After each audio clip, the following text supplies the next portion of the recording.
ile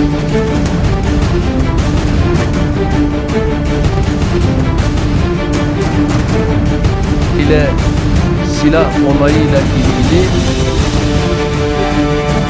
नमस्कार दोस्तों, स्वागत है आपका फिर से जेडएक्स न्यूज में। दोस्तों, जो अशांति तुर्की भारत और पाकिस्तान को लड़वाकर पैदा करना चाहता था, वो अशांति उसके पड़ोस में हो गई है और इसमें तुर्की का जबरदस्त तरीके से घाटा पड़ता हुआ तुर्की को दिखाई दे रहा है, क्योंकि रूस के ऊपर जितने ज्यादा सैंक्शन लगते जा रहे हैं उतना ज्यादा तुर्की को मुश्किल होता जा रहा है अपना सामान और अपना इंपोर्ट रशिया से करने के लिए। इसके अलावा जो एक सबसे बड़ी प्रॉब्लम तुर्की के एक्सपोर्ट को लेकर है वो यूक्रेन से है, क्योंकि यूक्रेन की मार्केट में वो डिफेंस के मामले में अपने हथियार बेचकर बहुत बड़ा मुनाफा करना चाहता था, वो मुनाफा भी उसका ठप हो गया है। क्या बात तुर्की के लिए हो गई है, तुर्की के लिए ये सेटबैक कैसे है, सारी बातें आज आपको बताने वाले हैं। तो शुरू करते हैं आज की इस वीडियो को। दोस्तों, तुर्की और रशिया का ट्रेड कितना होता है पहले तो ये जानिए। ट्रेड भी बताएंगे, डिफेंस के क्षेत्र में डिपेंडेंसी भी बताएंगे और इसी के साथ और भी बहुत सारी जानकारियां हैं वो बताते हैं। तुर्की ने 2019 के अंदर 16.4 बिलियन डॉलर का अकेला तेल खरीदा था रशिया से।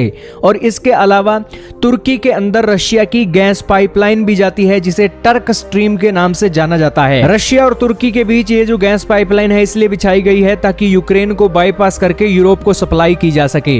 यूक्रेन के अंदर अब युद्ध चल रहा है, गैस की सप्लाई अगर ठप हो जाती है, हमला हो जाता है, तो तुर्क स्ट्रीम से ये जो पाइपलाइन से गैस की सप्लाई है होने वाली है। तुर्की को इससे एक बहुत बड़ा रेवेन्यू जनरेट होता है।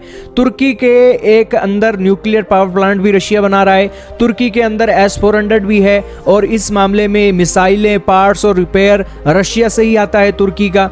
और तुर्की के अंदर 13% टूरिज्म रशिया से आता है, यानी कि करोड़ लोग अगर घूमने आते हैं तो करीब करीब बताया जाता है कि 13 लाख लोग रशिया से आते हैं। तो इससे आप समझ सकते हो कि रशिया के ऊपर उनकी इकोनॉमी किस तरीके से एक बेस है। हालांकि दोनों देशों के बीच ट्रेड कितना होता है, तुर्की रशिया को 4 बिलियन डॉलर के सामान एक्सपोर्ट करता है जिसमें एग्रीकल्चर की चीजें मुख्य होती हैं। और फिर जो इंपोर्ट है 17 बिलियन डॉलर का हुआ था 2021 के अंदर। कोविड के कारण इनका जो ट्रेड है घट गया था, लेकिन इनका लक्ष्य 30 बिलियन डॉलर का था 2021 के अंदर। और ये जो लक्ष्य है आने वाले समय में 100 बिलियन डॉलर तक के ट्रेड को ये फोकस करने वाले थे।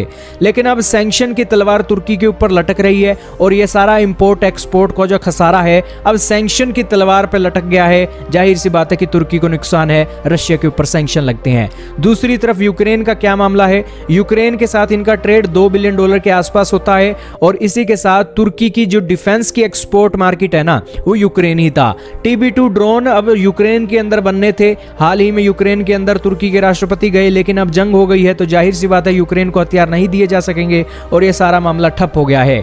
यानी कि दोनों तरफ से तुर्की का नुकसान हो गया है और एक तो और उसके पड़ोस में टेंशन हो गई है। और ये जो ब्लैक सी के अंदर से तुर्की की रशिया की शिप जाती हैं, वो भी एक नई टेंशन जनरेट हो गई है तुर्की के लिए। यानी कि जो टेंशन तुर्की वाले भारत पाकिस्तान का युद्ध करवाकर जनरेट करवाना चाहते थे, वही टेंशन इनके पड़ोस में हो गई है और अब तुर्की मारा जा रहा है। क्या कहना चाहेंगे तुर्की के लिए, अपने ही खोदे हुए गड्ढे में आज तुर्की ही गिर गया है।